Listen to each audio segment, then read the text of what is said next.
sorry. I love this music. I love the soundtrack so much. It is so great. But either way, ladies and gents, welcome back to Everlasting Summer. Last time, we were told where to finally go. We went inside, and these two are here. And for whatever reason, little USSR, as our main character Seymour calls her, she has a grasshopper in her hand. Don't know why she randomly just grabbed a grasshopper, but, awesome. So let's continue on with it. And I think she's dead.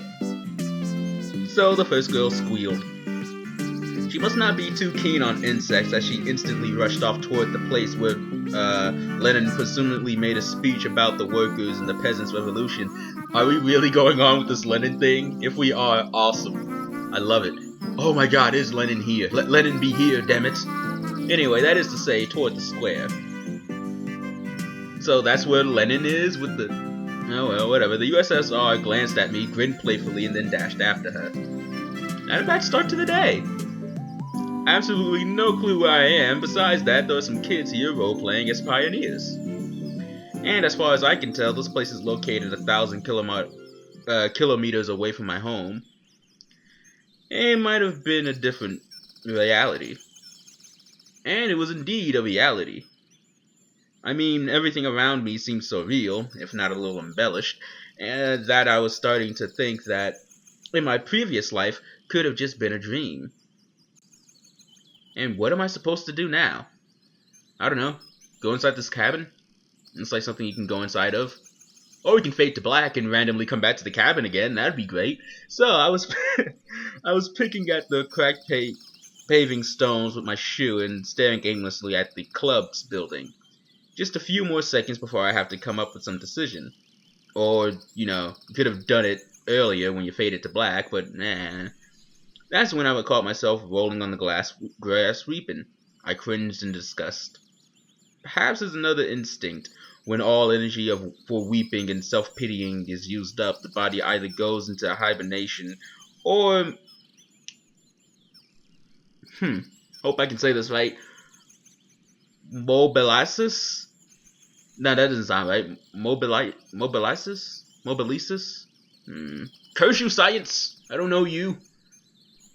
I definitely should have taken AP bio. Actually, I don't even know if that would have been an AP bio. Probably would have been. It seems like a sciencey word that would have shown up at some point. Anyway, mine seemed to be chosen as a second opinion because of out of the blue, I found the determination to figure out what was going on. Alright then. So in order to do that, I had to act like a man, like a human, to maintain the dignity as a representative of my own world. You're damn right. Go through those doors. Or we follow the path. Alright, yeah, follow the path. So I followed the path left, and on the right side, which stood small cabins, apparently the homes of the local pioneers. Actually, they looked quite cozy from the outside. Even though I was born in the Soviet Union, I had never been a part of this children's organizations, neither the pioneers nor even the younger October children.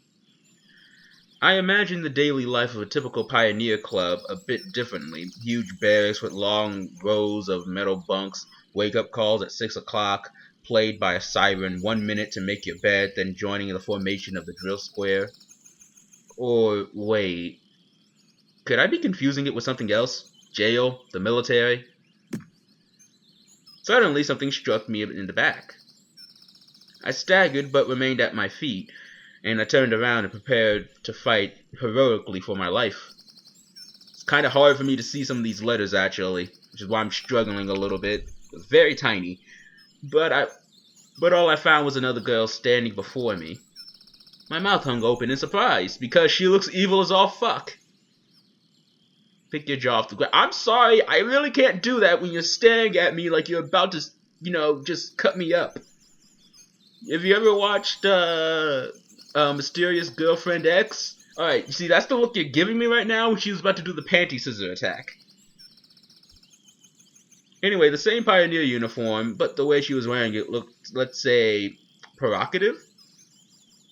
Proactive? No, that's not even the right word there. It was proactive? I think that was the word. I wasn't even reading correctly. So, like all the girls I had met before, this one was rather cute, but her overly arrogant expression killed any desire to get to know her better. You mean the face that she's making, like she's gonna, slit your throat? Yeah, I'm kinda new here. How you doing? You wanna have a party? Oh, alright. Bye. She threw that's a threatening glance? This is a threatening glance here? What was the thing before then? Murderous intent? I waited for the pioneer girl to turn at the corner. Oh man, I'm doing terribly. I'm out of practice. Ah, this is bad. So who knows what else she might have been up to. The most interesting thing was that even the hostile girl seemed completely normal to me.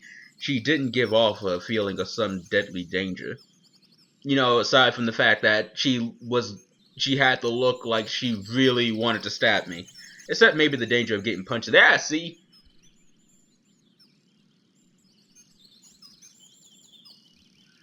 So, at last I managed to make it to the square. There was no Lenin on an armored car, although one could easily expect something like that after all that has happened. Instead, however, a monument to a certain comrade toward the middle of the square. The letters on the pedestal read, Genda. Must be some big figure at the party. In the party. There were some small branches at the sides. There we go. Game's not clicking. It was quite pleasant here. Where did that girl tell me to go? To the left, to the right, to the left, to the right. And why am I going here anyway? I've decided to pretend to be normal. So, to the right. Woods! Perfect! Through a small grove. And now we're at a pier. Must have taken the wrong turn. Wrong way. Well, thanks for telling me. So I turned toward the voice. And she's here. Sweet. Hey, 80s porn music. Good job, Everlasting Summer. You know exactly what to play at the right moments. She had changed from her prior uniform into a bikini. Oh, I still haven't introduced myself. No, you haven't. Her name is Sylvia. Actually, my full name is Sylviana, but everyone calls me Sylvia. Slavia? I think it's Slavia. And her full name is actually Slaviana. Alright. So you can too. Alright, Slava. Dude, her face is up there. You wanna look up a little bit higher. Couple inches higher, bro. Seriously, they know exactly what to play. This is the perfect music for this. So I felt a bit confused, so I couldn't come up with a more meaningful answer. So what's your name? It felt like she could see right through me. Yeah, Simon. Nice to meet you, Simon. Yeah, it's nice to meet all of you too. Could you wait here? I'm gonna change and we'll go to Olga Dimitria together. Sure. So after this exchange, she ran off. I sat at the pier and let my feet hang in the water. I was wearing heavy winter boots, but in such weather there was nothing wrong with getting my feet wet. Furthermore, it let me cool myself a little. Oh, my eye. So, looking at the river, I was brainstorming and processing everything that has happened. So, if this is some kind of conspiracy, it's a weird one, even too friendly at times. No, it really looks more like a random event. Some entirely incomprehensible random event. Shall we go? So Slavia? Slavia? I'm gonna call it Silver. Is that alright with everybody? I'm gonna call it Silver, because I'm just gonna naturally go with that. It's probably Slavia or something like that, but I'm gonna call it Silver. We're all cool with that? Awesome. So, Silver was standing beside me, dressed in a pioneer uniform again. Let's go. I've been here for a very short time, but all the people I've met, she looked at least suspicious. However, this fact is already suspicious itself. So we walked to the square. The USSR girl and the girl who hit me in the back were there chasing each other. Is this some kind of game they're playing? Yuliana, enough running. I'll tell everything to Olga. Oh man. Alright, so that's Yuliana. We got one name at least. I decided not to question Sylvia. I'm gonna keep calling her. I wanted to actually try to pronounce her name correctly. Then again, I'm also really lazy. I'm just gonna call her Sylvia. So I might be going back and forth between what her actual name is pronounced is, or what I think it's pronounced, or the way I think it's pronounced, and then, you know, Sylvia, because it's easier to say than what her actual name probably is. Anyway, better meet with this mysterious Olga Dimitrieva first. Sounds like she's the boss here. So we walk past the rows of the almost identical cabins, some which looked like fat beer barrels, while others looked more like household sheds. Finally, Sylvia stopped in front of a smallish one-story cabin.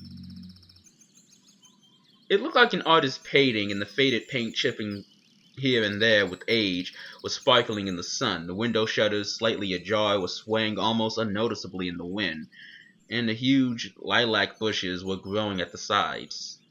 It seems as if this ramshackle hut was drowning in a storm of purple silk, and the lilacs, like some elemental force, were, oh man, this dude's vocabulary, inexorably destroying the troop's leader's house. So what are you standing around for? Let's go. Slavia. I keep wanting to say her name correctly. I might just end up saying screw it and call you Bill. And stop teasing Lena already. Who? Oh god. Did I just walk into a Toho game? Rena? Sounds like there's someone inside. Indeed, a moment later the door swung open and Yuliana ran out, dashed past with the same mischievous grin. And the pigtail girl came out next. Don't let her bottle you, Lena. So her name is Lena. Sweet.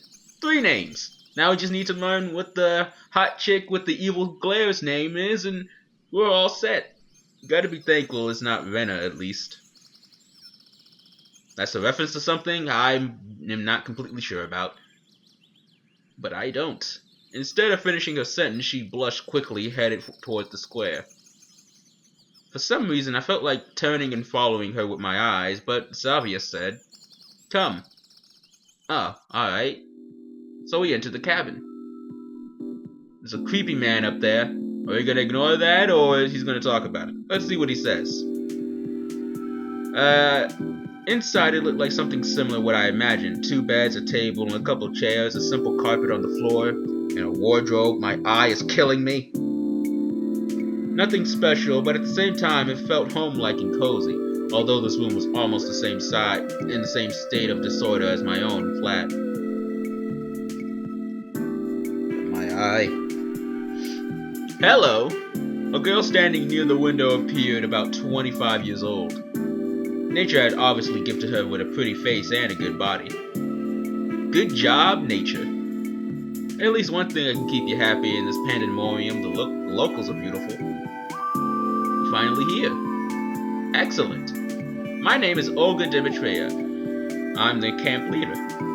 Nice to meet you. I'm Simon. I decided to talk as if I wasn't surprised by anything that was going on. That's a good way to talk. Anyway, she came closer. We've been expecting you since early morning. You've been expecting me? Yes, of course. And when does the next bus come? And why do you need it? Yeah, right. Why would I need it? You know, I don't want to go home. I kind of want, actually, no, I'm actually being kind of serious about that. I don't want to go home. This place is amazing. I mean, look, you got hot chicks running around everywhere. You know, you got all of them. You got the short redhead. You got the beautiful short redhead. You got the very shy purple hair girl. You got the really very, very sexy blonde, and then you got the tough looking sexy blonde. I mean, we even got the sexy camp counselor here. Come on now, this place is amazing. Amazing. And there's, I think, 2 more girls left. I'm pretty sure there are 2 more girls. One that looks like a C named Miku, and I think her name is Miku. And the other one, which I'm not gonna talk about. Well, I probably shouldn't talk about her yet completely. I kind of ruined Miku, but then again, I think we meet her later on anyway, so it doesn't really matter. Pretty sure her name's Miku. If not, I'm just gonna call her Miku anyway. I don't care. So, and I doubt I'd get any answers. No reason, just curious. By the way, where are we exactly? Where are we exactly, game? Do you wanna... There we go. Our mailing address, I mean. I wanted to send a letter to my parents and tell them I got here fine. For some reason, I had the desperate idea that if I played along, I'd find something out. Which is the right choice, you know. Game? Oh, but your parents called just a half an hour ago and sent the regards to you. Right, of course they did. That's a surprise. So, can I call them? Because I forgot to tell them something before I left. No. Great! Why not? We don't have a phone here. So how did they call you? And how can my parents make a call here? I just come back from the district central town. I talked with them there. Of course you did. And can I somehow get to the town? No. Awesome. She kept the same smile. This is great. This is perfect. Why not? Because the next bus only comes in a week. And I decided not to inquire about how the troop leader managed to get there and back. I would get no answer anyway. So all this time, Sylvia was standing next to me and seemed to find nothing odd in our conversation. Oh, we need to find a uniform for you. So I have absolutely no desire to put on pioneer shorts or wear the ridiculous neckerchief. However, wearing winter clothes in summer isn't a great idea either. Because, you know, you'll die. Right, thank you. So I wonder if I'm the only one here who finds it strange that someone's wearing a coat and winter boots in such heat. Rightio, I'll be off then and you can get yourself acquainted with the camp. Don't forget to come to dinner in the evening. Having said that, she walked out of the cabin. No, walked out's not the right word. She washed out. Sweet. So I ended up alone with Sylvia. Awesome. Can we get the 80s porn music back? That would be really great. If we could get oh, nope, okay, she's just gonna leave too. Take a walk and look around the camp a bit. See you in the evening. Awesome. This is great. You know, I really was hoping for okay then. Well, if there's no threat or catch to this, then to this reality. Wait, what? Okay. Am I reading this stupid or is the game being stupid? Let's find out. If there is no threat or catch to this, then this reality. I think there should be a comma around here rather than at reality, because this was kind of confusing for me. If there is no threat to this, then this reality. Yeah, there should be a comma at that first then. I think. Well, at this, I don't really know. Either way, as embodied by Sylvia becoming... Wait, what? This reality, as embodied by Sylvia, becomes more and more appealing. Okay. So for the first time today, I realized that it was awfully hot here. Although obviously my winter clothes were to blame for that. So I took off my coat and dropped it on the bed, and my pullover followed it. I was now wearing only a shirt. And this is much better. All I can do now is follow the advice and go around the camp. I'll try to find something out in the meantime. Alrighty then. That went along a little bit longer than I would have liked. I probably should have ended the episode a couple of minutes earlier, but it's fine.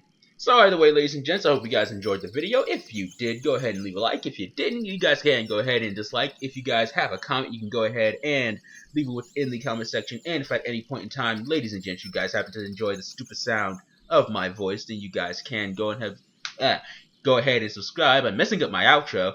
That hasn't happened in a while. But either way, ladies and gents, with all this said, I'll see you guys later.